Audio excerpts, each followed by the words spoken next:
Hey YouTubers, this is Todd down here in the man cave, and I picked up this Vaterra Glamis Uno in a trade, but it had some issues with it.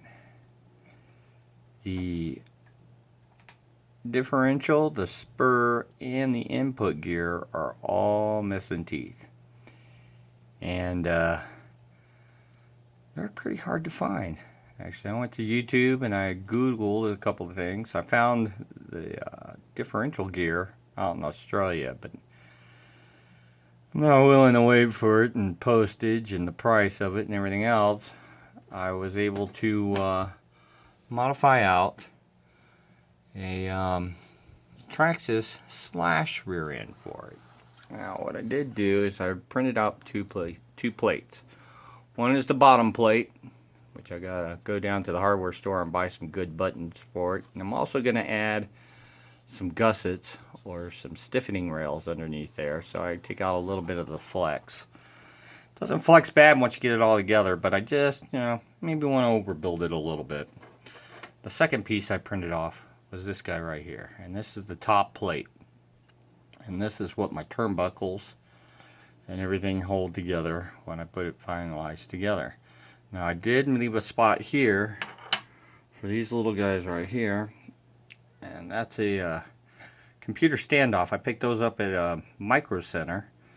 Use them when you're building computer boards and things like that.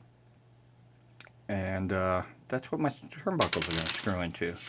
Just give me a second and let me reset up my camera so you can watch the build, and I'll show you how I did it. Also, to add to the list of parts, the dog bone was really bent, real bad.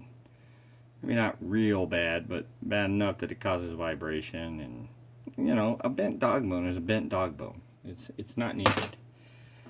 Again, the gears, hard to find, and pain in the ass.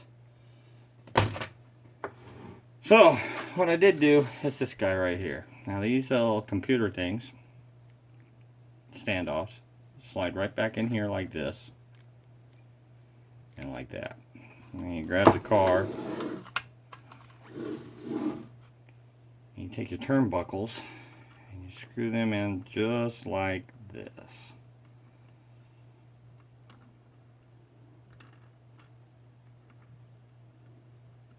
They catch that hex inside, and that pulls it forward, locks it all in. Adds a little more stability. The reason I did that too is I didn't want to use like a really bad or really sharp thread into just plastic.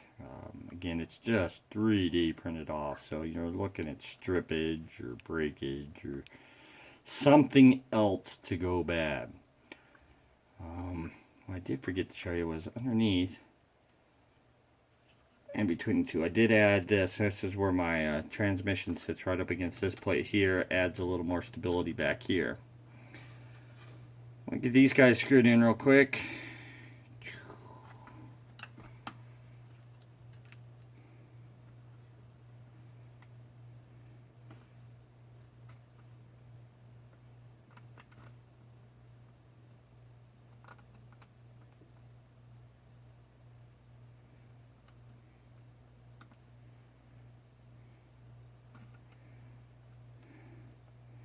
Grab my real Allen wrench here in a second. I just happen to have this one handy for the little build video. Once you get them all tightened up, it actually works really well. And the Traxxas slash rear end, well, you can buy all these parts still. Doesn't matter if your Traxxas is from the 90s or now. Pretty much the newer parts will transfer over to the older ones. Let me get a little final twist on this guy. There we go. Now, pick this guy up, slide all this in, past everything. See, look at that. Bam! Right in. Ooh, no problem at all. Slide these guys in. This guy in. Line up my holes here in a second. Started into the plastic. Okay. There we go. Grab my other Allen wrench.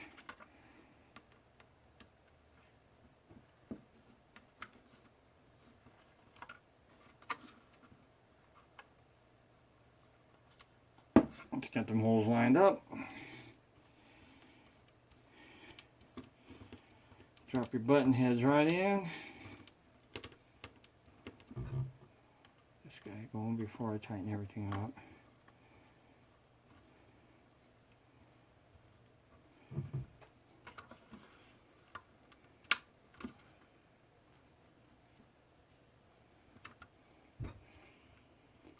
At the moment it still has a little flex. Again, I'm going to reprint out the bottom one and add some gussets to it just to make it a little bit stiffer.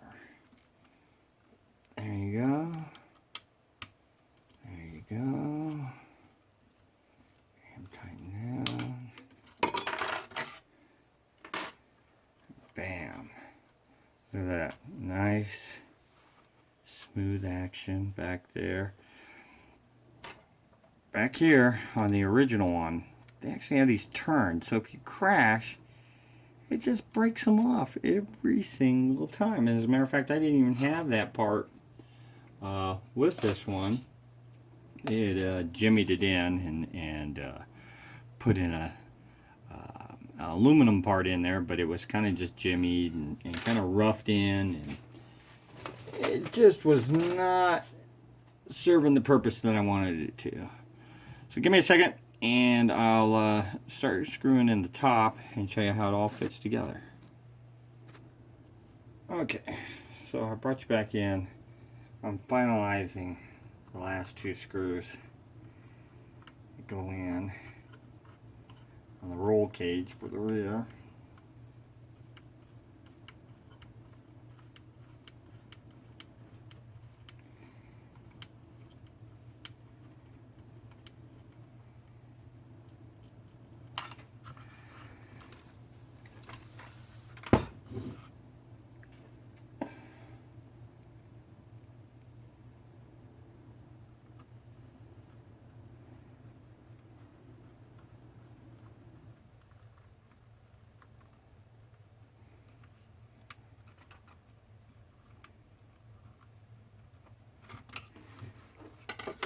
Bam.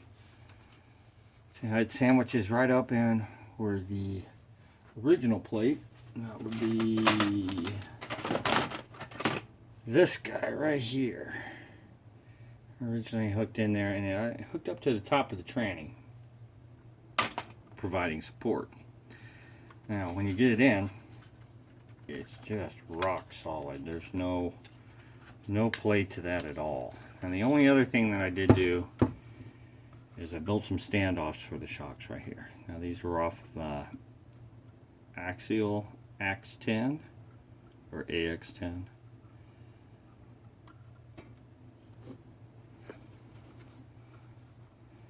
So that I could clear everything out.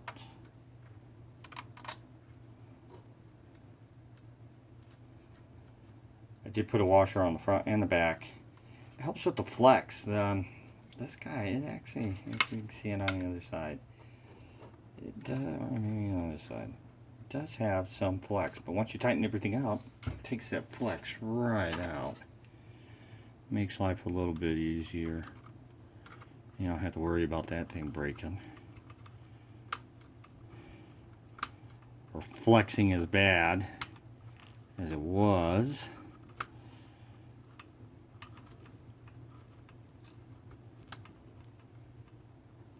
There's one. Do this side and flip it around so you guys can see what's up. The only other complaint I have is the shocks on there. I had to preload those guys all the way down because it had a really bad droop to it when they were up. And then they had some of those Traxxas preloaders on there with threaded shocks. Didn't quite understand that one until I took them off, and then I was like, oh, that's not what I wanted. So let me get this guy bolted up real quick.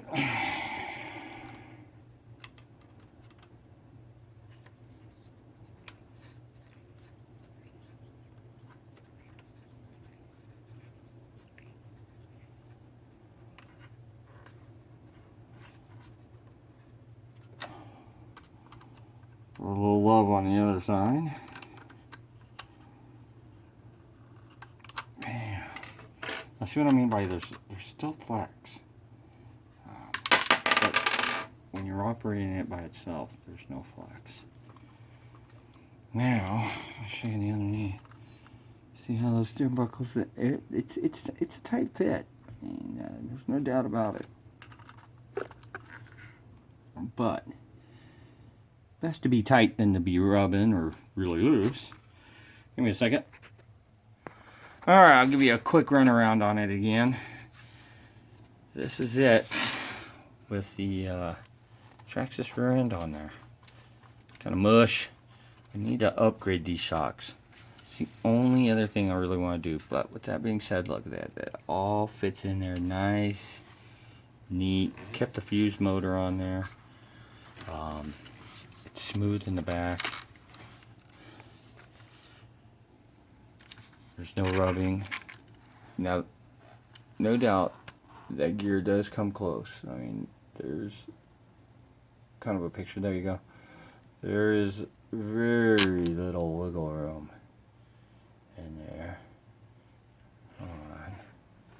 There's a very little wiggle room between this structural bar and the gear itself. So I'm going to have to modify my the gear cover just a little bit to get it to fit up and underneath there. But what I'll do is I'll trim this out so it fits right up against the bar, so it'll keep most of the dust and junk and stuff out of there.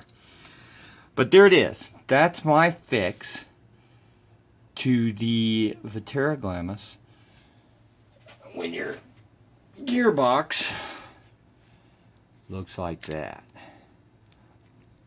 Nothing but badness in there. Gears missing, teeth.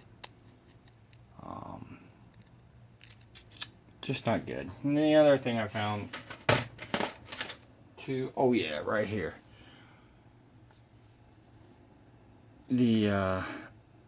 Was the drive shaft, or the dog bone, I guess you'd say, has a serious wobble to it. He got K-washed or pretty bad. Anyway, previous owner. Some of them just do not take care of their RC toys at all. See how it fits down in there? Everything is nice. It holds it in just perfect. So I replaced all of that stuff right there with a Traxxas / rear end. Works good, runs good. I've already had it out running once, as you can see. But I wanted to reprint up that top plate so that I could put the ones. And I still got to pick up some button screws. I just threw these guys on there so I'd have something in there. But I'll pick up button screws and make it look a lot nicer and cleaner. Give me a second and I'll show you the total effect. Okay, there it is, all put together. Dampening is just about where I want it. I want to stiffen up that rear end just a little bit more to keep it from bottom out. But that's it. That's how you put a Traxxas / transmission in when your Vaterra transmission has no teeth left. Have a good night. We'll see you later. Bye.